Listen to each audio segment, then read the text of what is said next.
ঠান্ডা বাড়ার সাথে সাথে নানা ধরনের কপির অ্যাভেলেবিলিটি বেড়ে যায় বাজারে।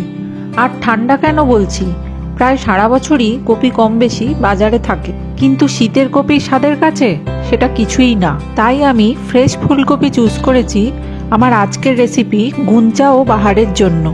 তবে তোমার কিচেনে থাকা সব জিনিস দিয়েই এই রেসিপি সহজেই বানাতে পারবে, কিন্তু রেগুলার ইনগ্রেডিয়েন্টস দিয়ে একদম ডিফারেন্ট স্বাদের ফুলকপির তরকারি কিভাবে বানানো যায়, আর সাথে ফুলকপি কিভাবে আমাদের সৌন্দর্য বৃদ্ধিতে সাহায্য করে তার একটা খুব দরকারি টিপস দেবো। আর এই সব কিছু জানতে গেলে শেষ অবধি আমার সাথে থাকতে হবে। চলো রেসিপিটা শুরু করা যাক।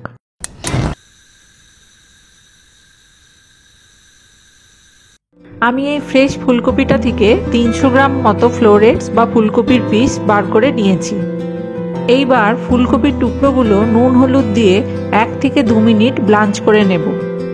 মাথায় রাখতে হবে এই রেসিপিতে ফুলকপি ব্লাঞ্চ করা যেমন জরুরি, ব্লাঞ্চ করলে ফুলকপির মধ্যে যে সমস্ত পোকামাকড় থাকে সেগুলোও নষ্ট হয়ে যায়।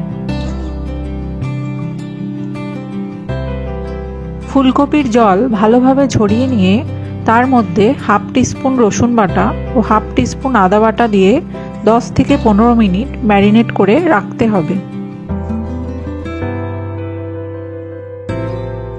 এখানে আমি 2 টেবিল স্পুন বেসন ও 1 টিস্পুন জিরে গুঁড়ো নিয়ে ভালোভাবে মিক্স করে নেব।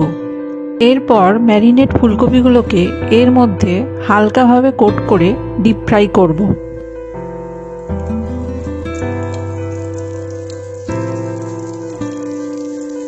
ফ্রাই করতে করতে ব্লাঞ্চ প্রসঙ্গে একটা কথা বলে দিই, 1 থেকে 2 মিনিটের বেশি ফুলকপি ব্লাঞ্চ করা যাবে না, নইলে রান্না করার সময় ফুলকপি খুলতে শুরু করে দেবে।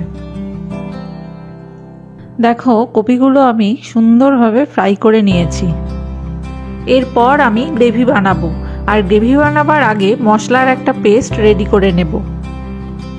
এই পেস্ট বানাতে লাগছে 2 টিস্পুন ভিনিগার, হাফ টিস্পুন রসুন বাটা, হাফ টিস্পুন আদা বাটা, হাফ টিস্পুন জিরে গুঁড়ো, হাফ টিস্পুন ধনে গুঁড়ো আর 1 টিস্পুন লঙ্কা গুঁড়ো।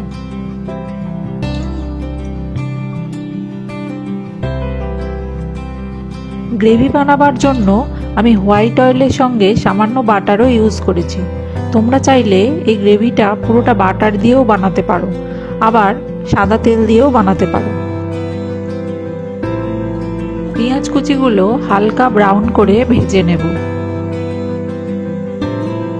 এরপর এর মধ্যে টমেটো কুচি ও স্বাদমতো নুন দিয়ে চাপা দিয়ে দেব। আমি নুনটা প্রয়োজন মতো এখনই দিয়ে দিলাম, যদি পরে প্রয়োজন হয় একটু মিক্স করে নেব। টমেটো স্ম্যাশড হয়ে গেছে, এরপর আমি এর মধ্যে টমেটো পিউরি দিয়ে দিলাম।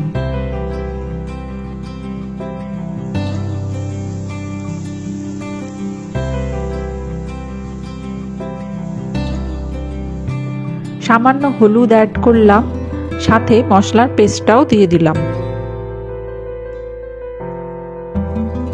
এই প্রিপারেশনটা একটু মিষ্টি মিষ্টি ভালো লাগে বলেই আমি এর মধ্যে মিষ্টির পরিমাণটা একটু বেশিই দিলাম।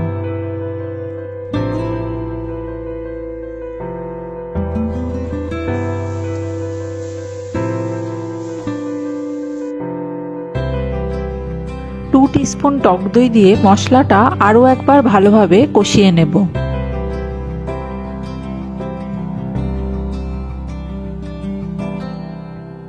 মশলা থেকে অলরেডি তেল ছাড়তে শুরু করে দিয়েছে, তার মানে আমার মশলাটাও প্রায় কষা হয়ে গেছে।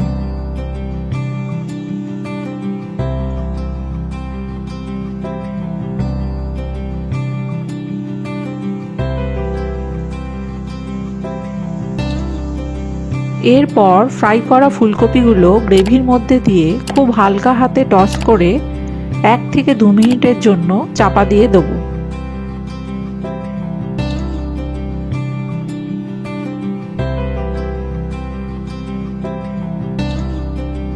ও একদম ভুলেই গেছিলাম, ফুলকপি সম্পর্কে তোমাদের একটা বিউটি টিপস দেবো বলেছিলাম। যতক্ষণ এটা রেডি হচ্ছে চলো চট করে সেটা বলে দিই। যদি আমরা নিয়মিত ও পরিমিত ফুলকপি খাই তাহলে চুলের হেলথ ইমপ্রুভ করে। যেহেতু ফুলকপিতে বিটা ক্যারোটিন আছে, যা চুলের ঘনত্ব বাড়াতে ও স্কাল্পকে হেলদি রাখতে সাহায্য করে। একটা কথা মাথায় রেখো, ফুলকপি সপ্তাহে 3 থেকে 4 দিনের বেশি খাওয়া উচিত না, তাহলে গ্যাস্ট্রিকের প্রবলেম হতে পারে।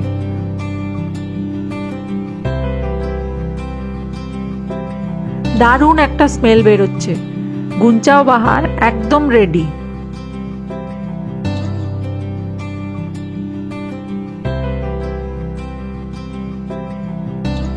এবার এটা রুটি, পরোটা, নান যার সাথে খুশি এনজয় করো। আজকের এই গুঞ্চাও বাহার ট্রাই করার পর কেমন লাগলো আমাকে অবশ্যই জানিও। আর এই রকমই কোনো ইন্টারেস্টিং রেসিপি ও টিপস নিয়ে নেক্সট ভিডিওতে তোমাদের সঙ্গে আবার দেখা হচ্ছে।